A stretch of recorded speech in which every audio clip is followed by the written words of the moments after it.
जमानत है आमना अरूज की, उसको खारिज कर दिया गया है। खलील साहब ने जो फाइट किया और पाकिस्तान में हनी ट्रैप के केसेस की रेशो बहुत ही ज़्यादा कम हो गई। ये मुकदमा था खलील रहमान कमर की नादिबा वीडियोस को वायरल करने के हवाले से। तो मैं एक बैंक मैनेजर को भी जानता हूँ, अपनी आधी तनख्वाह जिस लड़की के हाथों ब्लैकमेल हो रहा है उसको दे रहा है। और भी कुछ मुकदमात हैं इनके खिलाफ। नहीं, बस ये दो ही मुकदमे। अस्सलाम वालेकुम नाज़रीन, आप देख रहे हैं एक्सप्रेस यूथ और मेरा नाम है मोहम्मद हारून।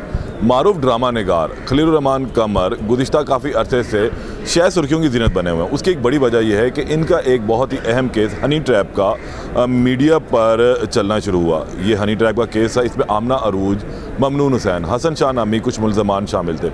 कहानी कुछ इस तरह है कि इन्हें हनी ट्रैप किया गया और उसके बाद इनसे पैसे लिए गए, फिर इन्होंने एक FIR का इंदराज करवाया।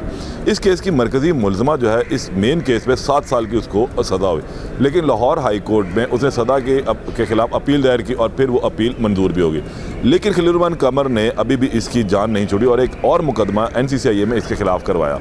ये मुकदमा था खलील रहमान कमर की नादिबा वीडियोज़ को वायरल करने के हवाले से, जिसमें मुलज़मा की जेल के अंदर ही गिरफ्तारी डाली गई, फिर से तफ्तीश भी। गुज़िश्ता रोज़ मुलज़मा ने की जो ज़मानत है वो जुडिशल मजिस्ट्रेट से खारिज हुई। ये केस जो है वो क्यों बना, कैसे बना और क्या दलाइल दिए गए, इस वक्त मेरे साथ मौजूद है खलील रहमान कमर के वकील मुदस्सर चौधरी साहब। इनसे इस हवाले से कुछ तफसीलात हम ले लेते हैं कि आखिर खलील रहमान कमर की और कितने मुकदमात हैं जिनकी ये पैरवी कर रहे हैं और ये जो मुलज़मा है अब इसका क्या स्टेटस है इस वक्त। अस्सलाम वालेकुम मुदस्सर जी। वालेकुम अस्सलाम। मुदस्सर साहब, ये क्या केस है, पहले तो इस हवाले से थोड़ा सा बताएं। अच्छा अरुण भाई, पहले मैं एक बात क्लियर कर दूं, जो आप कहते हैं लाहौर हाई कोर्ट से अपील मंजूर हुई है, अपील मंजूर नहीं हुई, सिर्फ उस अपील में इनकी ज़मानत हुई है। तो ये बात यहाँ पे ज़रा क्लियर हो जाए। अपील उन्होंने अपनी सज़ा के खिलाफ की थी, अपील उन्होंने अपनी सज़ा सस्पेंड हो गई, उसमें सस्पेंड हुई है, ख़त्म नहीं हुई। ख़त्म तो कभी मंजूर ही होना होता है ना, जब आप अपील में जाते हैं तो वो सस्पेंड होती है और फिर नीचे दोबारा ट्रायल में चला। नहीं, फाइनल फैसला भी, फाइनल बहस होने वाली, फाइनल बहस होगी ना, हाँ, तो वहाँ तक तो वो इंटैक्ट तो रहती है ब्रदर, वो इसी तरह हम उसको मंजूर ही करेंगे ना। अपील देखे ना, अगर तो मुस्तरद हो जाती तो फिर अपील कहा खारिज हो जाता। अपील में ज़मानत मंजूर हुई है, ये कह सकते हैं जी। अच्छा, अब आ जाए इस केस की तरफ। ये जो NCCA का जो एक उनकी नाज़ेबा वीडियो ब्लैकमेल करके जो वायरल की गई थी, उसकी बाबत एक FIR दर्ज हो चुकी थी, जिसकी बाबत ऑलरेडी मैं इसको आपके प्रोग्राम में डिस्कस कर चुका हूँ। अब उसकी ज़मानत लगी हुई थी नीचे इलाकाई मजिस्ट्रेट के पास, जो NCCA के मजिस्ट्रेट है उनके पास, जिसमें ज़मानत में बहस हुई थी। बहस के बाद आज फैसला हो गया है कि ऑनरेबल कोर्ट ने उनकी जो ज़मानत है आमना अरूज की, उसको खारिज कर दिया गया है। अच्छा, ये NCCA का मुकदमा था, जो नाज़ेबा वीडियो ब्लैकमेल करके बनाई गई थी और उनको पैसों की डिमांड की वजह वायरल की गई थी। अच्छा, ये कितने लोग इस जो NCCA का नया मुकदमा दर्ज हुआ था, इसमें कितने मुल्ज़मान थे जिन्होंने वीडियोस जो वायरल की थी? इसमें जो मरकजी मुल्ज़मान थे उनमें 3 मुल्ज़मान को रखा गया था। उसमें सबसे मेन जो थी वो आमना अरूज थी और बाकी जो थे 3 मुल्ज़मान और थे इसमें। अच्छा, और ये बाकी 2 मुल्ज़मान का स्टेटस क्या है? बाकी 2 मुल्ज़मान की भी इलाका मजिस्ट्रेट से ज़मानतें खारिज हो चुकी थी और सेशन कोर्ट से उनसे ज़मानतें मंजूर हुई हैं। अच्छा, सिर्फ ज़मानतें मंजूर हुई हैं, ट्रायल बाकी है और चीज़ें और डॉक्यूमेंट। अच्छा, तो अब जो आमना अरूज है इसने भी अपनी ज़मानत दायर की कि मैंने वीडियोज़ नहीं जारी की, बनी तो है वीडियोज़, इसका मतलब बनाई तो थी ना उन्होंने। बिल्कुल ऐसे ही है।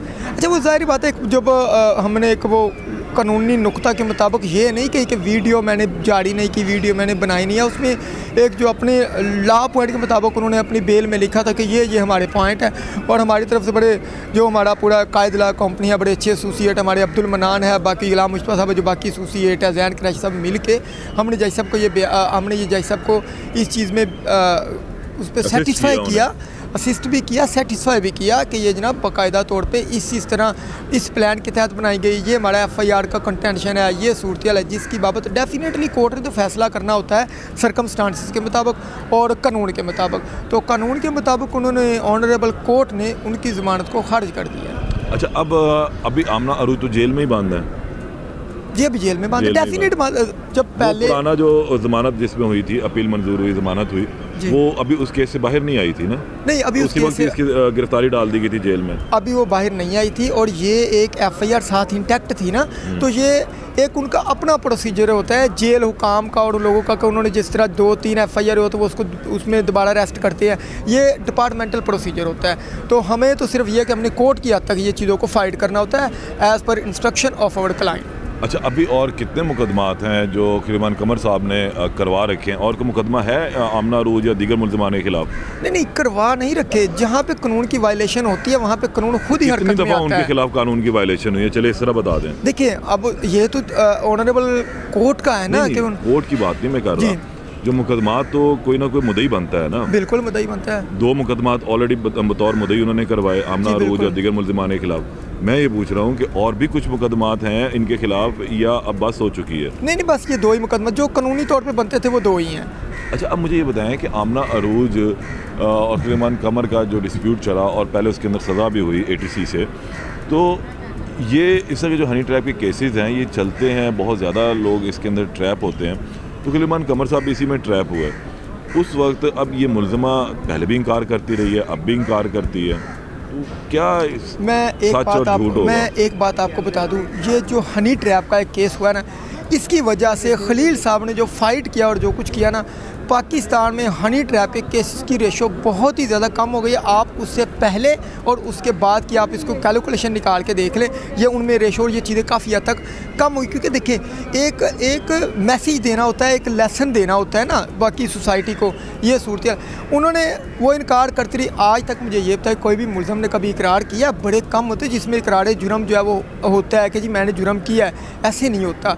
तो फैसला अदालत ने कर दिया, उन्होंने उनको सज़ा भी दे दी, उनका जो भी मामला वो सारी चीज़ें आपके सामने, तो उसकी डेली बेसिस पे मीडिया पे कवरेज भी होती है। अच्छा मुदस्सर, ये जो हनी ट्रैप के केसेस होते हैं इनके हवाले से कुछ थोड़ा सा वैसे बताएं कि लोग अमूमी तौर पर डरते हैं, अपनी इज्जत बचाते हैं, और शायद यही वजह बनती है कि लोग हनी ट्रैप भी होते हैं। मैं ऐसे 2-3 साहब ने एक बोल्ड स्टेप लिया, उन्होंने कहा कि अब मैं ही एक बारिश का पहला कतरा बनता हूँ ताकि लोग जो हैं मजीद सामने आए, ये ट्रैप होने से बचे। ये उन्होंने डिसाइड करके कहा, उन्होंने कहा देखो मुदस्सर, मैं अपने लिए नहीं लड़ रहा, अब मैं लड़ूंगा, बारिश का पहला कतरा बनूंगा। मैं ऐसे बहुत सारे लोगों को जानता हूं, मैं एक बैंक मैनेजर को भी जानता हूं, वो अभी तक अपनी आधी तनख्वाह जाके उस जिस लड़की के हाथों ब्लैकमेल हो रहा है उसको दे रहा है। और उसको भी हमने मशवरा दिया, खलील रहमान कमर साहब ने उसको भी कहा कि यार तुम दिलेर बन के तो तुम इसको आगे निकलो और इनके खिलाफ फाइट करो। लोग फाइट नहीं करते, लोग इज्जत से बहुत ज़्यादा डरते हैं। अच्छा, अब वो वहाँ पर इज्जत से डरते हैं। एक चीज़ और है, जब वो ये ताल्लुकात बना रहे होते हैं तो वो भी तो गलत होता है ना? नहीं देख, मैं ये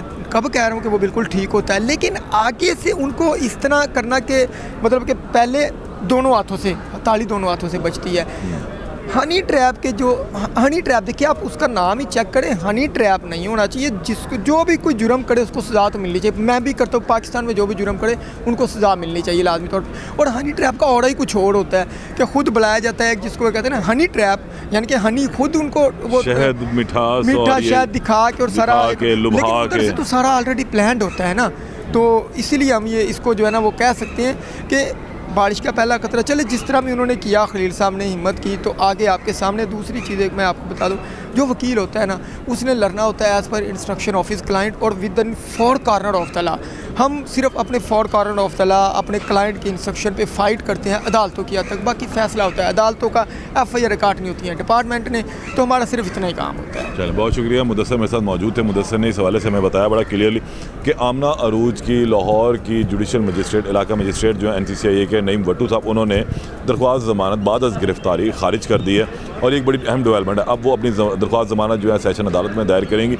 इस केस के जो 2 मरकज़ी मज़ीद मुल्ज़िमान हैं वो सेशन अदालत से पहले ही ज़मानत के ऊपर रिहा हो चुके हैं। तो हम अभी भी एक तलवार जो है इनके सिर पर लटक रही है। गुज़िश्ता 2 साल से वो जेल के अंदर बंद है। हनी ट्रैप की मरकज़ी मुल्ज़िमा थी जिसने खलील रहमान कमर साहब को ट्रैप किया और उसके बाद उनसे पैसे भी हत्याए। इनके दीगर साथी भी जो हैं उनको भी सजाएं हुई, तहम अदालत से इन्हें अब भी ज़मानत मिल चुकी हुई है। इस केस में मज़ीद जो अपडेट होगी उससे आपको आगाह करेंगे। तब तक के लिए इजाज़त दें। अल्लाह ने के बाद।